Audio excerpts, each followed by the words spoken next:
Hi, it's ReganCipher.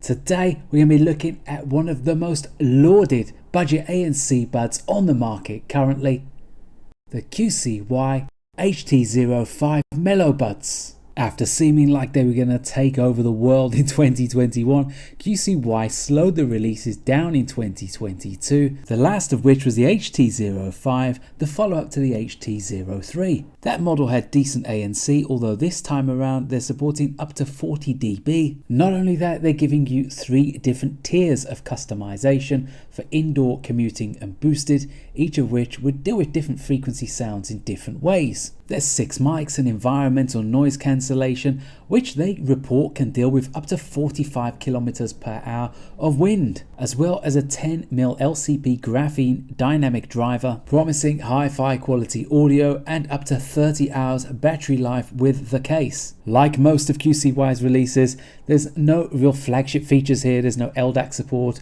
or dual hybrid drivers. QCY's mission is bringing good audio at an affordable price and exceeding expectation when you consider that the price of these buds was less than £25. One of the areas I have no problems with vendors cutting corners on is the unboxing experience, and that's definitely the case here with QCY. Since rebranding around the time of the release of the T12, they've stayed true to form every time, with a very basic product packaging that leaves you under no illusions that you're getting anything other than an ultra low budget Chinese earbud. They list most of those key parameters on the front and the back of the box, most of which we went through in the intro. Something that they don't really mention is support for the QCY app, and we'll be going through this a little later in the review. The buds and the case are held in place with a plastic carton, the back of which is closed off, and it holds the user manual and USB A to C charge cable. There's no wireless charging on this model, so you'll be needing that a little later, unless you've got hundreds of them that you collect with each of your earbuds, like I have, which I'm guessing you probably do as well, considering you're watching this video. The user guide is very basic, and you'll probably need your reading glasses on to be able to see the instructions. It's in English and Chinese only, and it does a reasonable job of conveying the somewhat unorthodox method of pairing and also the controls, which are only really relevant if you don't have any plans to use the QCY app, because you've got pretty much full customization within the app to change the control scheme to whatever you want. Certainly that's the case for single tap, double tap and triple tap. The stock tips are, as you would expect, quite poor quality. You'll be switching those out before long, but bear in mind they're quite flat, so I would double check before buying something like a set of spin fits as to whether they're going to fit. It's not so much the nozzles which are the problem. I think they're 5mm by 4mm and they're oval shaped. It's more about fitting them in the charge case that you have to be concerned with. The charge case is similar to QCY's other stem based releases, measuring around 5.5 centimeters squared and 3 centimeters in height. It's matte black plastic with a lip on the front of the lid to aid with single-handed use. But that is really where the fun ends. Like the T20 case, there's no friction to the hinge other than a hard 45-degree stop, and it might slam shut in the wind if you're not careful. The process for pairing the buds is insane. They have to be in the case. You then press the button in the center of the case to initiate pairing, but the buds won't connect to any device until you remove them from the case. Now this is just about bearable if you're sat there with the devices at the desk like I was here, but since it will always connect to the last device, if you're out and about and it connects to your laptop, which is in your bag for example, but you want to listen to something on your phone instead, then it becomes quite a rigmarole to achieve that. It seems like quite an incidental point, but from a practicality perspective, it's a real pain in the arse. There is a case LED, although you probably wouldn't know it was there if it wasn't for this video. It's hidden inside the lip you use to flip the case open. There's no traffic light scheme indicating how much battery is remaining. It's only there really when you plug the case in. It glows red just to say that it's charging, then when it's fully charged it will glow white. That's your lot, otherwise it's completely dormant. I mentioned in the intro about QCY cutting out things that aren't necessarily needed, but I feel sometimes they go too far with some of those features. Like with the T13, the USB-C charge socket is on the side. The case uses a power management IC from LPS to regulate the charge and give you over voltage protection. The case takes around 2 hours for a full charge with no quick charge feature. Again, this is another handy feature which QCY just seemed to have glossed over. The portability though isn't too bad. The case weighs in at 47.73 grams, so it's one of the lighter QCY cases. It's fine in your jacket pocket. It might be a little bit bulky putting it in your skinny jeans pockets or your shorts. Let's not kid ourselves, case quality has never really been a defining feature for QCY other than the excellent G1, but there's a few minor annoyances here that might be a deal breaker depending on how finicky you are. That said, if you were happy with the case on the T13, which a lot of people were, it was a very popular model, then I'm pretty sure you'll be fine with the case on the HT05. Because there are a lot of similarities between the two, although I still think the T13 was better because it wouldn't scratch up as much, and also it's got that case LED right at the front. And at this point in the video, I'm going to apologize because I know that I'm sounding more and more nasal as we're going on. I am full of cold. You know I must be ill because I'm not giving you all that spiel about liking and subscribing to the channel, although if you could, it would go a long way towards helping me feel better. Now we're on to the design, the ergonomics. They're stem-based ANC buds with a stem length of around 34.5mm. That's exactly the same as the Halo W1, which these buds actually remind me a lot of. Along the outside, you've got the QCY logo screen printed in grey and an LED strip at the top.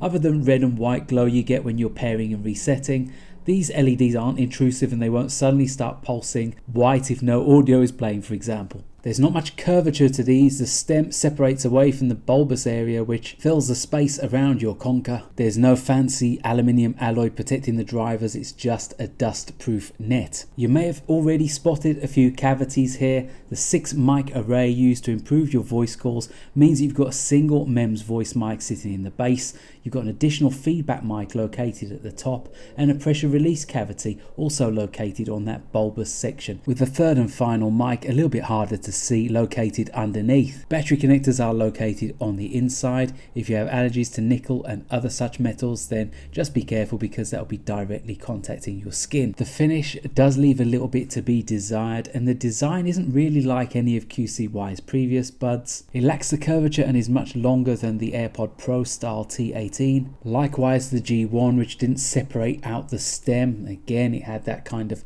all-in-one feel to it with its added curvature. It seems like something really minor, but it can really make a difference when you look at the profile when you're wearing it from the side and from the front. From the front you can see the slightly obtrusive profile a little clearer, especially on my left ear where the ear canal is a little bit narrower. This probably makes them a poor choice for exercise. I took them out on the daily commute and didn't have any major problems. There's no official IPX rating, although I'm told they're the equivalent to IPX5.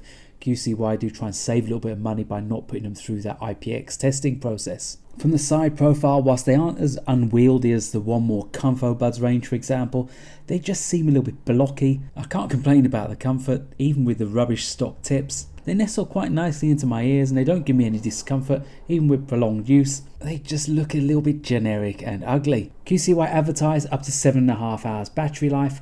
I found I got anywhere between 6 hours 40 and 7 hours 20 with ANC off. With ANC on, set to noisy with the maximum strength setting, I was getting around 5 hours 35 minutes on average. That's 22 hours in total with the case, which I think is a very respectable return. The QCY app has felt like beta since it was released. If you can get it working, then it's not too painful, but that is a very big if. You get random messages in Chinese like this pop up, for example. I still have no idea what it means. I assume it's low battery, but neither my phone nor my buds had low battery, so I'm not really sure why it gave me that indication. And you have to set up an account to use the app. We've been through the ethics of that previously and what poor form it is. It seems to save the profile of each of your buds to your device, so you get scenarios sometimes like this where even though you're connected to your phone and you're trying to connect to the app, for some reason it's trying to connect to another set of earbuds that aren't connected to your phone. Getting the HT05 to be recognized by the app took about 3 or 4 attempts of resetting, repairing. Eventually it did connect, but nothing would save to them. It did work in the end, but these are the kind of annoyances you can expect to suffer when you're trying to use the QCY app, which is a shame because when it works, it's great. You can go in and customize your controls, both on your left and your right. You've got full customization to whatever you want to change that control scheme to. The status page tells you how much battery is remaining with each of the buds, although a little bit annoyingly, it doesn't tell you how much battery is remaining in the case. And of course, there's no case LED to tell you either. And whilst both of those two things aren't necessarily a deal breaker in isolation, the two together mean that you're completely in the dark. You've got lots of presets within the app as well: pop, bass, rock, soft and classic. Pop makes the sound a little bit brighter, rock lifts the lower mids, bass boosts the sub bass, classic notches the trebles. The EQ also has a custom section with 10 bands, and that saves your setting to the earbud, which I rarely see with TWS, but it's another commendable feature. It means you can tweak and tailor that sound to exactly how you want it, and then it will keep your settings whether you use it again on a Nintendo Switch, a PC, a Mac, another phone. It doesn't matter, it's stored that EQ into the memory. It also stores the active noise cancellation setting. You've got indoor, commuting and noisy, each of which deals with different frequency sounds in slightly different ways. Touch the mode which you want to use, and then you've got a strength bar, so you've got 3 different settings of strength.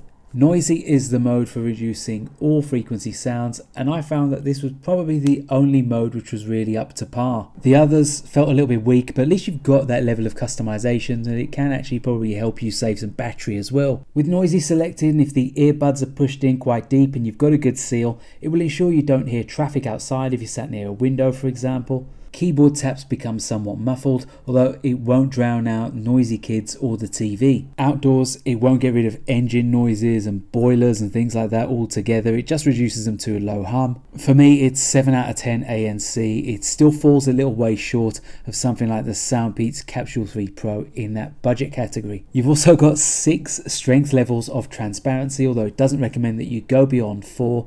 With 4, you'll be able to hear conversations very close to you, but maybe not further away. For that, toggle vocal enhancement, which sounds a little bit less natural, but it will definitely allow you to hear everything. There's a few other options in there as well, like Find My Headset, although for that, you have to give location services permission to the QCY app, which I wasn't prepared to do. You can also toggle gaming mode, which does bring latency down to a pretty good level. Probably not going to be suitable for your first-person shooters, but it's absolutely fine for playback videos. Finally, sleep mode turns off your touch controls, although I don't necessarily recommend sleeping in these. They're probably a little bit too bulky. QCY buds often punch above their weight when it comes to audio and sound signature, but I have to say the HT05 is probably their standout performer of all of their models which I've tested so far. They actually sound as good, if not better, than some of the models which I've tested which have got high-res codec support. This model just uses a 10mm LCP dynamic driver and defaults to the AAC codec. Even so, there's a lot to like about the default sound signature. Or should that be sound signatures?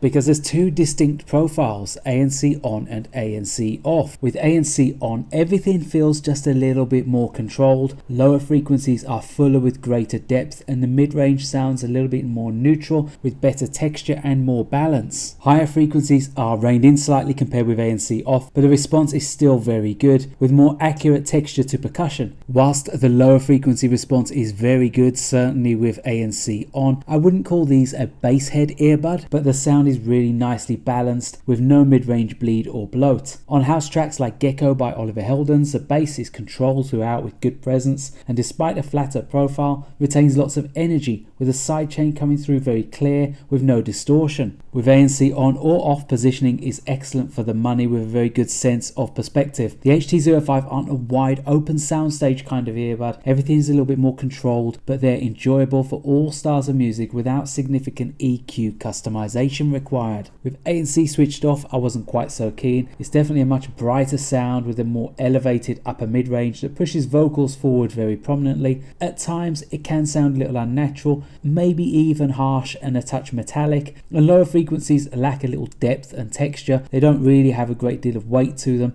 and this can leave tracks sometimes feeling a little bit bright and a little bit too thin, similar to how the T18 did. Even with ANC switched off, there's still decent linearity and instrument separation and above average levels of detail, but I highly recommend just sticking with that ANC on profile. Okay, so it's the QCY HT05 MeloBuds ANC. in an indoor environment with absolutely no ambient sounds going on around me. This is commensurate with what you would expect if you were making or taking a call in a very quiet room. Let's say you have an interview or a presentation to make and you've been able to reduce all of those sounds around you.